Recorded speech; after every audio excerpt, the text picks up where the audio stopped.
दोस्तों, आज हम बात करेंगे उस जगह की जो ऑस्ट्रेलिया से करीबन 4000 किलोमीटर की दूरी पर है। इस जगह पे हमें सुंदर पहाड़, झीलें और जानवर देखने को मिलते हैं। यहाँ तक कि ये दुनिया का दूसरा सबसे पीसफुल देश माना जाता है, जहाँ क्राइम्स भी ना के बराबर होते हैं। लेकिन फिर भी ये देश 80% खाली पड़ा है।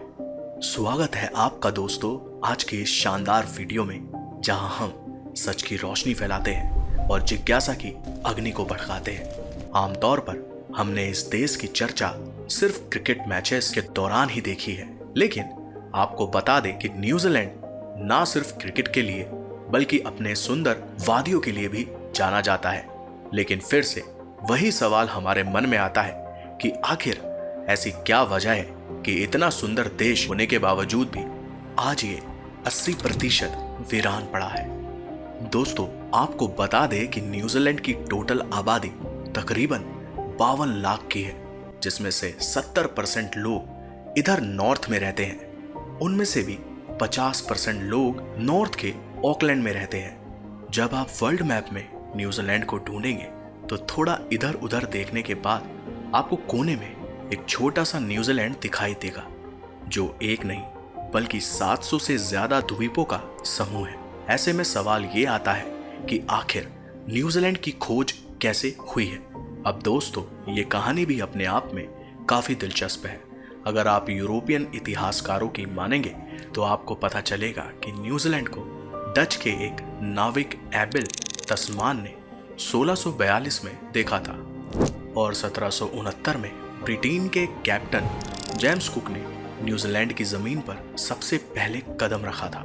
लेकिन यह सच नहीं है।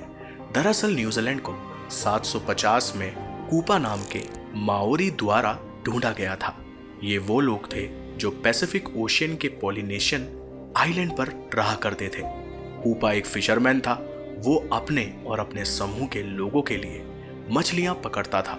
लेकिन एक वक्त ऐसा भी आया जब कूपा जब भी मछली पकड़ने के लिए जाल बिछाता तो वहां के ऑक्टोपस वो मछलियां खा जाया करते थे। बार बार ऐसा होने पर कूपा और उसके समूह के लोगों को काफी परेशानियां होती थी।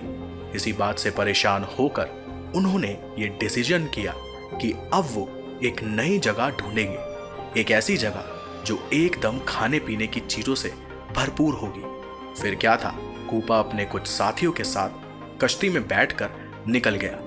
बहुत ढूंढने के बाद उनकी किस्मत उन पर मेहरबान हुई और उन्हें मिला एक ऐसा देश जो भेड़ बकरियों और फल फूलों से भरा हुआ था, और वो था न्यूजीलैंड। फिर क्या था, कूपा अपने पूरे समूह के साथ यहाँ रहने आ गया और 17वीं शताब्दी तक वो लोग हंसी खुशी से रहते थे, क्योंकि उन लोगों को बाहरी दुनिया से कुछ खास मतलब नहीं था और यही वजह थी कि उनका कोई दुश्मन भी नहीं था। लेकिन न्यूजीलैंड का अच्छा समय अब खत्म होने वाला था, क्योंकि न्यूजीलैंड अब यूरोपियंस की नजर में आ चुका था। यूरोपियंस न्यूजीलैंड पर भी अपना कब्जा जमाना चाहते थे। लेकिन 1769 में जब जेम्स कुक ने अपनी टीम के साथ न्यूजीलैंड पर कदम रखा था तो वहां उनकी माओरिस के साथ मुठभेड़ हो गई, जहां से जेम्स कुक को अपने साथियों के साथ भिड़ना पड़ा। लेकिन यूरोपियंस नहीं रुकने वाले थे।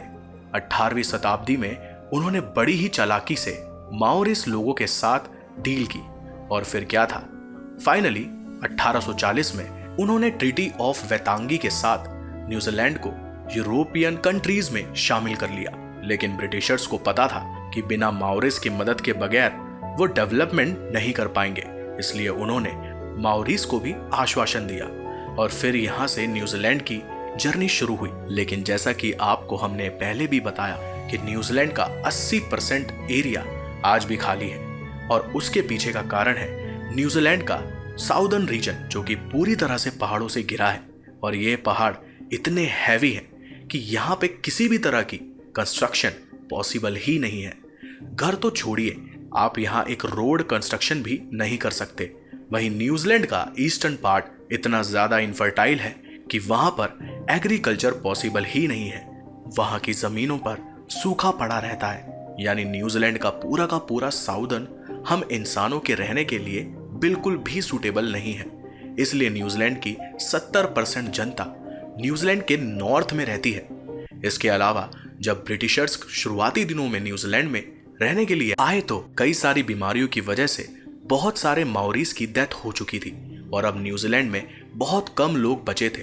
तो ऐसे में पॉपुलेशन कंट्रोल करने के लिए सबसे पहले इमिग्रेट्स पर जोर डाला गया, यानी अब बाहरी टूरिस्ट के लोगों को भी न्यूजीलैंड आने की अनुमति दी गई और अब वो वहां की नागरिकता भी पा सकते थे। हुआ क्या था दोस्तों कि वर्ल्ड वॉर 2 के पहले न्यूजीलैंड में नॉन वाइट लोगों का आना स्ट्रिक्टिकली मना था, लेकिन जब पॉपुलेशन राशन में इम्बैलेंस देखा गया तब जाके सभी तरह के इमिग्रेंट्स को आने की परमिशन दी गई। अब क्योंकि दोस्तों सभी इमिग्रेंट्स को परमिशन दी गई है तो सभी देश जैसे इंडिया, नेपाल, पाकिस्तान, चीन, हर देश के लोग न्यूजीलैंड गए, लेकिन कोई भी साउथ रीजन में नहीं जाना चाहता था। सभी को नॉर्थ में ही रहना था क्योंकि वहां का मौसम बहुत ही अच्छा हुआ करता था। इसके चलते ही ऑकलैंड में रहने के एक्सपेंस बहुत ज्यादा हो गए और ये इतना ज्यादा हो गया कि अब गवर्नमेंट के लोगों को पैसे देने पड़ रहे हैं कि जाओ भाई ऑकलैंड से दूर जाकर न्यूजीलैंड में ही कहीं दूसरी जगह रहो, जिससे ऑकलैंड का प्रेशर कम हो। लेकिन ग्रोथ और डेवलपमेंट देखकर ऐसा लगता है कि शायद अब न्यूजीलैंड में भीड़ और ज्यादा बढ़ने वाली है। और क्या आप न्यूजीलैंड की सुंदर वादियों में घूमने जाना पसंद करेंगे? अपने व्यूज आप हमें कमेंट करके बता सकते हैं। अगर वीडियो पसंद आई हो तो इस वीडियो को लाइक करें, चैनल को सब्सक्राइब करना बिल्कुल भी ना भूलें, वीडियो को ज्यादा से ज्यादा शेयर करें। मिलते हैं अगली वीडियो में, बाय बाय।